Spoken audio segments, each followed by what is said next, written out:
में स्वागत है। जी बहुत बहुत धन्यवाद। सर आप ये बताइए कि जागरूक जनता पार्टी का उद्देश्य क्या है? जागरूक जनता पार्टी का मुख्य उद्देश्य आप साफ शब्द में सुनिए, अनीति अन्याय एवं अत्याचार के खिलाफ समता मूलक समाज का निर्माण करना, बिल्कुल उस तरीके से जिस तरीके से सूर्य का प्रकाश न जाति न धर्म न संप्रदाय न लिंग की भेदभाव सबको समान विचारधारा से किस तरीके से लोगों को प्रभावित किया जाए, किसी प्रकार की कोई भेदभाव न हो, इस तरीके से आर्थिक आज़ादी आंदोलन ला करके बिहार की भूखमरी लाचारी समाप्त करने की जो योजना है हमारे पास, इस योजना के तहत हम इस बिहार का विकास करेंगे और यही मुख्य एजेंडा है और इस एजेंडे पर हम काम कर रहे हैं। और सर की योजना क्या है? योजना मैं तो बताया, मेरा मुख्य योजना क्या है, आर्थिक आज़ादी आंदोलन। अगर विशेष रूप से देखा जाए तो हम बिहारियों के पास अतीत के गौरव और सम्मान के सिवाय अभी वर्तमान में बचा क्या है? अभी वर्तमान स्थिति हमारे बिहारियों का न यहाँ रोजगार की व्यवस्था है, न यहाँ उच्च स्तर की पढ़ाई की व्यवस्था है और ना ही इस बिहार के लोगों को किसी प्रकार का कोई एक्स्ट्रा ऑर्डिनरी वर्क करने की व्यवस्था है। ये बिहार समृद्ध कैसे होगा? पलायन रोकने की अभी तक व्यवस्था नहीं है। तो स्वाभाविक बात है कि जो लोग यहाँ वोट देंगे, नौकरी करने दूसरे प्रदेश में मजबूरी में लाचारी में जाते हैं, तो ये मजबूरी और लाचारी नाम की व्यवस्था क्यों है? क्योंकि उनकी अर्थव्यवस्था मजबूत नहीं है। तो सबसे पहले गरीबी अमीरी की जो ये मजबूरी में खाई इतनी बड़ी हुई है, इस खाई को क्या करना है? कम करना है। और ये खाई कम कैसे होगा? तो इस खाई को कम करने के लिए वोटर पेंशन अधिकार जो है ये आम जनता को यानी प्रत्येक वोटर को देना मुख्य एजेंडा और मुख्य विचारधारा में है हमारा। क्या बिहार की इतनी आर्थिक स्थिति अच्छी है कि वो सभी जनता को वोटर पेंशन दे सकती है? बिल्कुल बिल्कुल, बिहार की पूर्ण रूप से ये इतनी अर्थव्यवस्था है जो बिहार के प्रत्येक वोटरों को कम से कम महीना में 3,000 रुपया प्रत्येक वोटर को बिना जाति, बिना धर्म, बिना संप्रदाय, बिना लिंग की भेदभाव किए हुए दे सकती है और उससे लगभग 1.5 गुना अधिक पैसा बचा करके प्रत्येक वोटर का और इस बिहार का विकास करती है, वो कर सकती है। ये जो है उतना पर्याप्त मात्रा में पैसा उपलब्ध है। इस बिहार सरकार की जीडीपी को आप उठा करके देख लीजिएगा, उसी से आपको समझ में आ जाएगा कि जीडीपी क्या है, लोगों की यहाँ आबादी क्या है। आबादी में जो क्या होता है कि डिवाइड किया जाता है जीडीपी को। आबादी की बात मैं नहीं कर रहा हूँ, मैं बात किसका कर रहा हूँ? वोटर की। और उसमें बहुत सारे वैसे वोटर हैं जो फॉल्स भी हैं और बहुत सारे वैसे वोटर हैं जो है नहीं, उनका वोटर लिस्ट में नाम है। इसलिए मैं कहता हूँ कि बिहार के पास पर्याप्त मात्रा में वो व्यवस्था अभी है, इसमें आपको घबराने की ज़रूरत नहीं है। यहाँ धन की कमी नहीं है, एक बात की कमी है आपके मन की। यहाँ समाज को संचालित करने वाली जितनी पार्टियाँ और नेता है वो यहाँ के लोगों को वास्तव में विकसित नहीं करना चाहते हैं, जिसका परिणाम यह है कि बिहार भूखमरी और लाचारी का शिकार है और दूसरे प्रदेशों में मजबूरी में नौकरी करने के लिए लोग जाते हैं। सर आप ये बताइए कि बिहार के वर्तमान में जो मुख्यमंत्री हैं माननीय नीतीश कुमार जी, उनसे आप किन बातों से असंतुष्ट हैं? बिहार के मुख्यमंत्री नीतीश कुमार जी से तो बहुत सारी शिकवा शिकायत है। उन्होंने तो सत्ता सुख के लिए नाखून और बाल बिहारियों का कटवा करके गिरवी रखवा दिया प्रधानमंत्री नरेंद्र मोदी जी के पास। दूसरी बात, इनके 15 वर्ष के शासनकाल में ये खुद बताएं कि इन्होंने कितने सरकारी कॉलेज की स्थापना किया, कितने सरकारी स्वास्थ्य केंद्र इन्होंने बनाया और इन्होंने कितने लोगों को, ये तो पलायन रोकने के लिए आए हुए थे, कितने लोगों का पलायन रोका और नहीं रोका तो इनको पलायन रोकने के लिए मना किसने किया था? आप तो पलायन रोकने के लिए आए थे ना यहाँ, तो पलायन रोका क्यों नहीं? मैं तो बार बार यही बात कहता हूँ कि इस बिहार के युवा दूसरे प्रदेश में नौकरी करने जाते हैं। आप भारतीय जनता पार्टी के सरकार में गठबंधन बना करके 15 वर्ष राज किए, केंद्र में आपकी भारतीय जनता पार्टी की सरकार, गुजरात में भारतीय जनता पार्टी की सरकार, बिहार में आप कंबाइंड भारतीय जनता पार्टी की सरकार में रहे।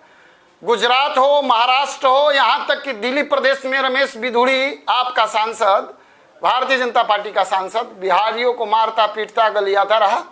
आप चुप रहे, हंसते हैं, मुस्कुराते हैं और सुशील मोदी कहते हैं कि अब बिहारियों को मजदूरी करने के लिए हमारे पास पत्र दूसरे प्रदेश से आता है कि हमारे यहाँ मजदूरी करने के लिए लोग आए। ये बहुत गर्व की बात है। ये बताइए, जनता को मूर्ख बनाना नहीं हुआ तो क्या बिहार के विकास की ये लोग बात करते हैं? और बिहार की जनता दूसरे प्रदेश में मजदूरी करने के लिए जाती है। इस बात से हम खुश हो जाए कि हमारा आने वाला पीढ़ी भी, हम तो जा ही रहे हैं, हमारा आने वाला जनरेशन भी दूसरे प्रदेशों का मजदूर बन के रह जाए और भी मजबूरी में। अभी बिहार में कोरोना काल में 40 लाख मजदूर आए, तो आप इनको क्या संदेश देना चाहते हैं? मैं बिहार में, आप 40 लाख की बात करते हैं, मैं प्योर आपको पूर्ण आंकड़ा के साथ कहता हूं कि लगभग यहाँ 1.5 करोड़ मजदूर वापस आए हैं। बहुत सारे वैसे मजदूर हैं जो रास्ते में लाख की संख्या में पैदल चलते हुए मर गए। मैं इन सभी लोगों से, सभी बिहार के युवाओं से, मजदूरों से, आप सभी लोगों से ये कहना चाहता हूं कि आप इस सरकार को हटाइए और जागरूक जनता पार्टी की सरकार बनाइए। आपके घर में खुशियां आएगी। सबसे पहले मैं गरीबी अमीरी का खाई पाटूंगा। 72 घंटे में अगर जागरूक जनता पार्टी की सरकार बनती है तो आपको वोटर पेंशन लागू होगा, जिससे आपकी भूखमरी लाचारी मिटेगी और बुजुर्गों को सम्मान मिलेगा, महिलाओं को सम्मान मिलेगा, युवाओं को सम्मान मिलेगा, आगे बढ़ने का मौका मिलेगा। यहाँ से भ्रष्टाचार और क्राइम नाम की जो व्यवस्था है, बिना मतलब विवाद की जो व्यवस्था, ये सब समाप्त होगा। बहुत सारी, मतलब लगभग सभी समस्याओं का समाधान होगा वोटर पेंशन से। इसलिए मैं इस बिहार की जनता से कहूंगा कि आपने जाति, धर्म, संप्रदाय के नाम पर सबको मौका दिया। अब जागरूक जनता पार्टी को अपने विकास के नाम पर वोट दीजिए और लोग के बहकावे में मत आइए। आपके मजबूरी में लोग जाते हैं और 5 केजी चावल थमा करके फोटो खिंचवाते हैं और अपने आप को गर्वान्वित महसूस करते हैं, आपको जलील करते हैं। ये आपको समझना होगा। आपको एहसान करने की जरूरत नहीं, क्योंकि इन्होंने अगर आपका विकास किया होता तो शायद आज ये दिन देखने को नहीं मिलते। क्या जागरूक जनता पार्टी बिहार के सभी विधानसभा सीटों पर चुनाव लड़ेगी? 243 सीट पर जागरूक जनता पार्टी अपने प्रत्याशियों को खड़ा करने के लिए काम कर रही है और हमारे प्रत्याशी जन आंदोलन कर रहे हैं, लोगों को जागरूकता करने का प्रयास कर रहे हैं, घर घर जाकर के मिलेंगे और लोगों को बताने का काम करेंगे। बाद बाकी जनता इसकी निर्णय करेंगी कि क्या करना है। लेकिन मैं इतना जरूर जानता हूं कि अभी तक जहां तक हमारे प्रत्याशी या हम लोगों ने कार्यक्रम किया, लोगों के बीच जागरूकता अभियान चलाई, लोगों का समर्थन हमारे इस विचारधारा के प्रति, वोटर पेंशन के प्रति, सामान्य शिक्षा, सामान्य स्वास्थ्य की व्यवस्था, हर हाथ को काम और बाढ़ मुक्त बिहार बनाने के उद्देश्य पर 80% जनता हमारे साथ खड़ी मिलती है। बाद बाकी 3.5-4% दलालों की मैं बात नहीं करता। पार्टी से और जाति के नाम पर जो लोग भ्रमित हैं उनकी मैं बात नहीं करता और मैं दूसरे पार्टी के शिकायत के भी चक्कर में नहीं हूं। और मैं अपने प्रत्याशियों को भी, कार्यकर्ताओं को भी बोलता हूं, अपने मुद्दे को सिर्फ आम जनता के बीच में रखिए कि आपके घर खुशियां आने वाली है। जागरूक जनता पार्टी की सरकार बनवाइए, हर महीने आपको 6,000 रुपया वोटर पेंशन मिलेगा। सर ये बताइए कि एक तरफ यूपीए है और एक तरफ एनडीए है और तीसरा फ्रंट भी आ गया है यशवंत सिन्हा के नेतृत्व में। ऐसे वातावरण में बिहार की राजनीति में जागरूक जनता पार्टी अपने आप को कहाँ देखती है? मैं एक बात आपको साफ समझा दूं, संतोष जी, आपने बहुत अच्छा प्रश्न पूछ लिया। 73 वर्षों में लोगों ने जाति और धर्म संप्रदाय के नाम पर पार्टी बना करके रखा है। नागनाथ और सापनाथ की बात है। मुद्दा क्या है? 50 संगठन बना लीजिए, आप जितनी भी मोर्चा बना लीजिए। आपके मुद्दे क्या है? आप जनता के पास किस मुद्दे पर जाते हैं? समानता की बात करते हैं ना कि समतामूलक समाज बनाएंगे। आपके पास वो थॉट कहाँ है? कैसे समतामूलक समाज का निर्माण करेंगे? ये सभी लोग ढोंग कर रहे हैं, जनता को धोखा देने का काम करेंगे।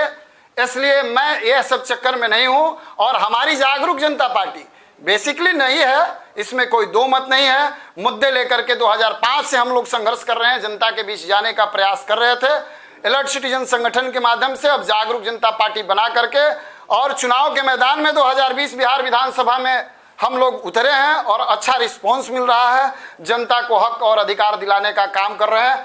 आशा नहीं, पूर्ण भरोसा है इस बिहार की जनता पर कि अपने विकास के लिए जागरूक जनता पार्टी को अवश्य चुनेंगी, साथ और सहयोग देंगी। मिथिलेश जी, आप कहां से विधानसभा का चुनाव लड़ने वाले हैं? देखिए, मैं पार्टी का नीति निर्देशक राष्ट्रीय अध्यक्ष स्वयं हूं और हमारे ऊपर पार्टी की बहुत बड़ी जिम्मेवारी है। हम जिन प्रत्याशियों को टिकट देते हैं उन प्रत्याशियों को मदद करने के लिए 243 सीटों पर संघर्ष कर रहे हैं। राष्ट्रीय अध्यक्ष होने के नाते बिहार विधानसभा के 243 सीट पर मैं स्वयं चुनाव लड़ रहा हूं। बाद बाकी अगर आप निजी की बात करें तो मैं निजी अपने स्वार्थ में अपने विधायक बनने के लिए, सांसद बनने के लिए मैंने इस पार्टी का, इस संगठन का गठन नहीं किया हूं। यहाँ आम जनता के विकास, यहाँ युवाओं का विकास, इस राज्य का विकास, समृद्ध बिहार बने, सशक्त बिहार बने, इसके लिए जागरूक जनता पार्टी का स्पष्ट रूप से जनता को ये बताइए कि क्या आप विधानसभा का चुनाव लड़ रहे हैं या नहीं लड़ रहे हैं? मैं तो साफ बोला, मैं विधानसभा का चुनाव लड़ रहा हूं और 243 सीट पर लड़ रहा हूं। अब कैसे बोलूं? प्रत्याशी तो एक ही जगह से चुनाव लड़ता है ना सर?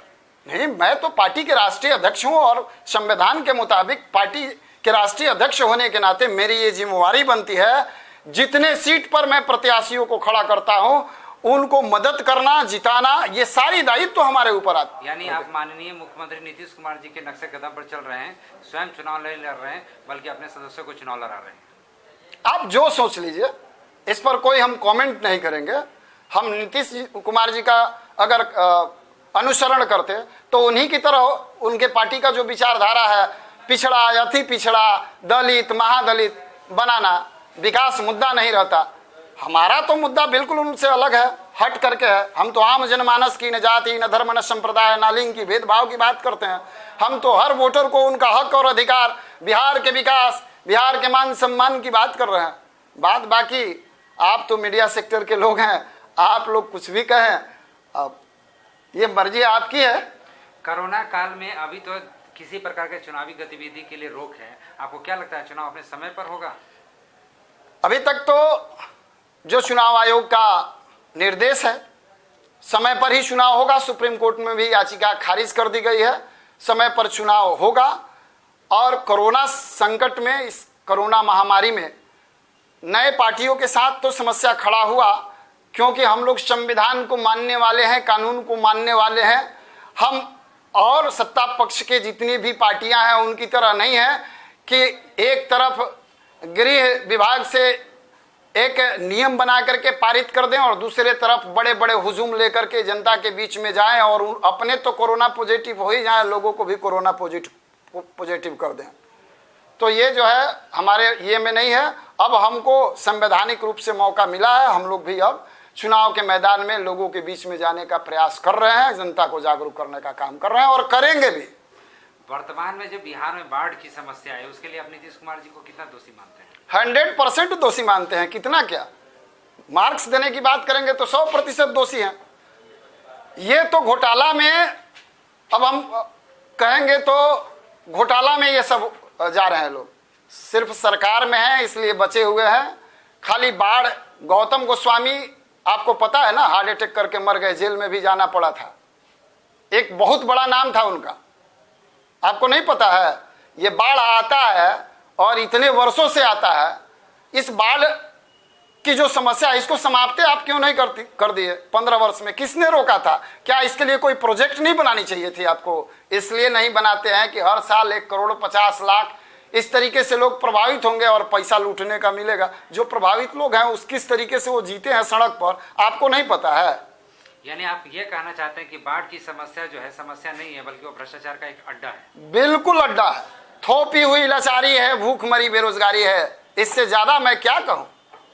जब जागरूक जनता पार्टी की सरकार आएगी तो बाढ़ की समस्या के लिए 25 महीनों में पूरा प्रोजेक्ट के साथ आप डिस्कस कर लीजिएगा एक बार। 25 महीनों में जागरूक जनता पार्टी की पूर्ण रूप से अगर सरकार बनती है पूर्ण बहुमत से, तो मैं आपको आश्वस्त कर देना चाहता हूं कि 25 महीना में बिहार बाढ़ मुक्त होगा और उसी बाढ़ के पानी से 50 लाख लोगों को रोजगार प्राप्त होगा, रोजगार सृजन होंगे उससे। क्या आप उसके लिए कोई रोड मैप आपने तैयार किया है? बिल्कुल रोड मैप तैयार किया हूं और रोड मैप तैयार करके ही मैं बात करता हूं। मेरी बात कोई भी हवा में नहीं होती।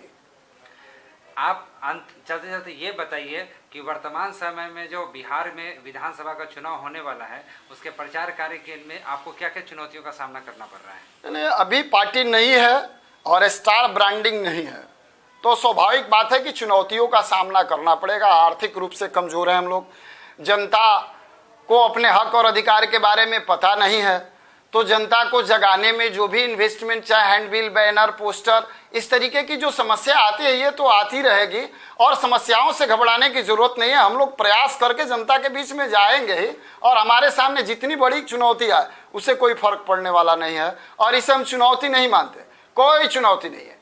क्या आप अपने प्रत्याशियों को चुनाव लड़ने की प्रशिक्षण भी दे रहे हैं? बिल्कुल दे रहे हैं। आखिर हमारे प्रत्याशी ये जानेंगे नहीं कि भाई हम वोट क्यों मांगने जा रहे हैं, जनता जानेगी नहीं कि वोट क्यों हम दे रहे हैं इनको। इतने वर्षों से बड़ी बड़ी पार्टियां हैं, इनको वोट क्यों नहीं दे, हम जागरूक जनता पार्टी के प्रत्याशी को वोट क्यों दें।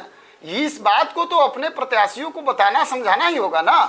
आपकी पार्टी नहीं है, क्या आप बिहार के अन्य युवाओं को जो राजनीति में आना चाहते हैं उसको आमंत्रण पत्र देंगे? मैं ये आपके चैनल के माध्यम से कहता हूं कि आप इस बिहार के, चूंकि अभी बिहार विधानसभा का चुनाव है, बिहार के ITI, IITian, डॉक्टर, इंजीनियर, अनुसंधानकर्ता, एडवोकेट, शासन प्रशासन से रिटायर, साधु, संत, महंत, महात्मा, पदाड़ी, धर्म ग्रंथी, बिहार के हित को चाहने वाले बुद्धिजीवी वर्ग, जो बिहार का कल्याण चाहते हैं, पढ़े लिखे समाज सेवी, आप सभी को मैं ये कहूंगा, जागरूक जनता पार्टी में एक फूल बन करके आइए, और माला बना करके मैं इस बिहार के नागरिक के गला में डालना चाहता हूं, ताकि इस बिहार का उत्थान हो सके, बिहार का सम्मान बढ़ सके, बिहार सशक्त और समृद्ध बिहार बन सके। जो आप आमंत्रण पत्र दे रहे हैं उन लोगों को कहाँ आना होगा? जागरूक जनता पार्टी के मंच पर आना होगा, जागरूक जनता पार्टी के विचारधारा से जुड़ना होगा, और जागरूक जनता पार्टी का मंच हर जगह है, चाहे वो प्रदेश में आ जाए, राष्ट्रीय कमेटी में आ जाए, प्रखंड में हो, बूथ स्तर पे हो, वार्ड में हो, पंचायत में हो, जहां आ जाए, कोई दिक्कत नहीं है। आपने हमारे चैनल को समय दिया उसके लिए बहुत बहुत धन्यवाद। जी, बहुत बहुत धन्यवाद।